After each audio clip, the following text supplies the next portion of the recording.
स्वामी जी, आज चाहे व्यक्तिगत स्तर पे ले हो, पारिवारिक स्तर पे ले हो, समाज के स्तर पे ले हो, देश के स्तर पर ले हो, चाहे विश्व के स्तर पे ले हो, क्रिया प्रतिक्रिया बहुत चलती है। हर व्यक्ति जो है, जो क्रिया होती है उसके ऊपर प्रतिक्रिया तुरंत करता है। एक व्यक्ति, पति ने एक बात कही, पत्नी ने 4 जड़ दी, भाई ने 2 बात कही, दूसरे भाई ने 4 सुना दी। यानी ये क्रिया प्रतिक्रिया पूरा इंटरनेशनल हो गया है। इस कारण झगड़े होते हैं, झंझट होता है, दुख होता है और कष्ट होता है और हमारा जीवन जो है दुष्कर हो जाता है। तो कोई आप अध्यात्म विज्ञान की दृष्टि से जीवन जीने की कला के अंतर्गत ऐसा नुस्खा दीजिए कि दोनों पक्ष में से एक पक्ष क्रिया प्रतिक्रिया को रोक ले, लगाम लगा दे, थोड़े के लिए समय के लिए स्थगित कर दे, तो प्रतिक्रिया होगी भी नहीं। तो ऐसा नुस्खा बताइए स्वामी जी। प्रश्न के लिए धन्यवाद।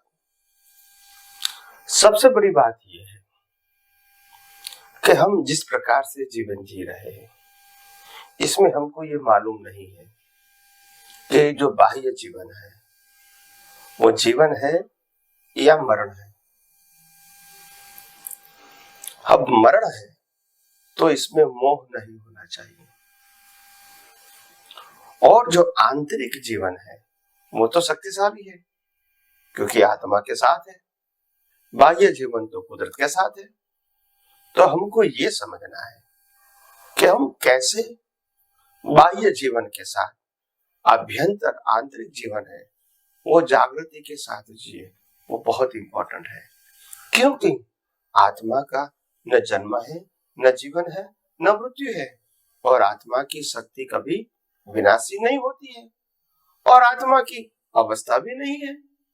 तो जो अवस्था के रूप में आता है, जो खत्म हो रहा, एग्जॉस्ट हो रहा है, जो रिजल्ट के रूप में आता है, जो प्रकृति के, जो शरीर के हाथ में नहीं है, कुदरत के हाथ में, उसी अवस्थाओं में हम क्यों इतना वेट देते हैं? मगर ये वेट देने का कारण है जो बाहर निकलता है, इसको ईगो के साथ जोड़ देते हैं। और वो ईगो अगर आत्मा के साथ जुड़ गए, क्योंकि आत्मा अस्तित्व है, अवस्था अस्तित्व नहीं है, अवस्था जा रही है, एंड हो रही है। हमने जितनी भी अवस्था की वैल्यू करेंगे तो रागद्वेष तो होगा, अहंकार होगा, मेरा तेरा होगा, ये भले होगा, मगर अगर जागृति होगी तो अंदर कुछ नहीं होगा। तो जागृति इज मोस्ट इम्पोर्टेंट। आगे आगे भी हम आध्यात्मिक विज्ञान की और भी गहराइयों से बात करते रहेंगे। स्वामी जी, आपका बहुत बहुत धन्यवाद। अगर क्रिया की प्रतिक्रिया को रोका जाए तो आगे सिलसिला नहीं बढ़ता है। ये सूत्र अगर व्यक्तिगत स्तर से राष्ट्रीय स्तर तक ले जावे तो भी ये कारगर सिद्ध हो सकता है। तो आपके प्रति बहुत बहुत कृतज्ञता स्वामी जी, समस्त श्रोताओं की तरफ से जय सच्चिदानंद।